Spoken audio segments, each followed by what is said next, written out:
Hello, and thank you for joining us today in our studies of Second Kings. Today we come to the final chapter of the book of Second Kings, chapter 25. And it is going to be the culminating chapter in what we've titled for our study of First and Second Kings, the end of an era, because Jerusalem is going to fall. And the kingdoms of Israel and Judah are, for all intents and purposes, in the way that they have existed, going to be finished. Let's look at what we find in Second Kings chapter 25. Beginning in verse 1, we read, Now it came to pass in the 9th year of his reign, in the 10th month, on the 10th day of the month, that Nebuchadnezzar king of Babylon and all his army came against Jerusalem and encamped against it. And they built a siege wall against it all around. So the city was besieged until the 11th year of King Zedekiah. By the 9th day of the 4th month, the famine had become so severe in the city that there was no food for the people of the land. Then the city wall was broken through, and all the men of war fled at night by way of the gate between two walls, which was by the king's garden, even though the Chaldeans were still encamped all around against the city.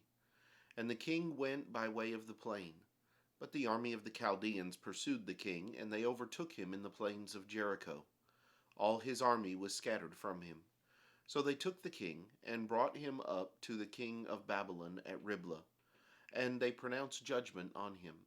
And they killed the sons of Zedekiah before his eyes, put out the eyes of Zedekiah, bound him with bronze fetters, and took him to Babylon.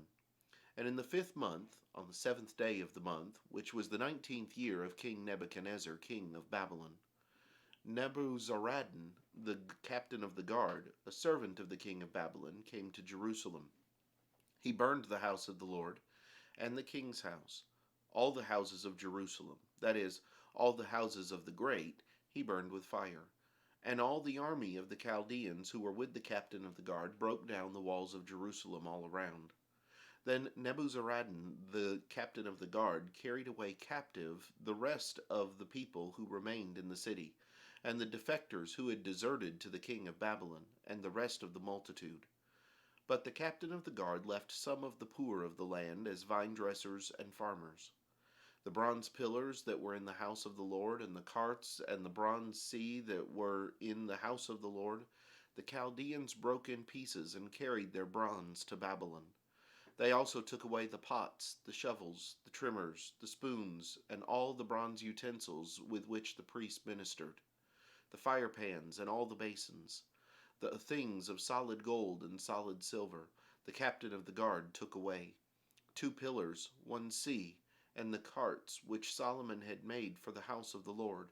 The bronze of all these articles was beyond measure. The height of one pillar was 18 cubits, and the capital on it was of bronze. The height of the capital was 3 cubits, and the network and pomegranates all around the capital were of bronze. The second pillar was the same, with a network.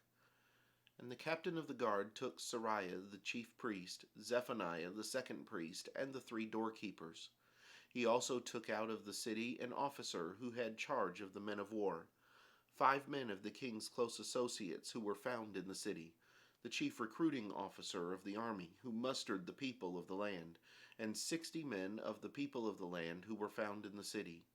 So Nebuzaradan, the captain of the guard, took these and brought them to the king of Babylon at Riblah. Then the king of Babylon struck them and put them to death at Riblah in the land of Hamath. Thus Judah was carried away captive from its own land. Then he made Gedaliah the son of Ahikam, the son of Shaphan, governor over the people who remained in the land of Judah, whom Nebuchadnezzar king of Babylon had left. Now when all the captains of the armies, they and their men, heard that the king of Babylon had made Gedaliah governor, they came to Gedaliah at Mizpah. Ishmael the son of Nethaniah, Johanan the son of Kareah, Sariah the son of Tanhumeth the Netophathite, and Jezaniah the son of a Maacathite, they and their men.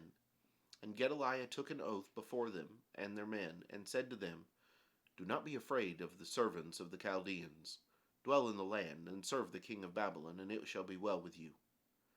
But it happened in the 7th month that Ishmael the son of Nethaniah, the son of Elishama, of the royal family, came with 10 men and struck and killed Gedaliah, the Jews, as well as the Chaldeans who were with him at Mizpah, and all the people, small and great, and the captains of the armies, arose and went to Egypt, for they were afraid of the Chaldeans. Now it came to pass in the 37th year of the captivity of Jehoiakim king of Judah, in the 12th month, on the 27th day of the month, that Evil-Merodach, the king of Babylon, in the year that he began to reign, released Jehoiakim, king of Judah, from prison. He spoke kindly to him, and gave him a more prominent seat than those of the kings who were with him in Babylon. So Jehoiakim changed from his prison garments, and he ate bread regularly before the king all the days of his life. And as for his provisions, there was a regular ration given him by the king, a portion for each day, all the days of his life. There are a great deal of historical ramifications to the things that take place in chapter 25, but there's also some important lessons for us to learn. So when we come back next time, we'll look at some of the lessons that we need to acknowledge and that we need to understand from 2 Kings chapter 25. I hope that you'll join us then. But until then, have a great day.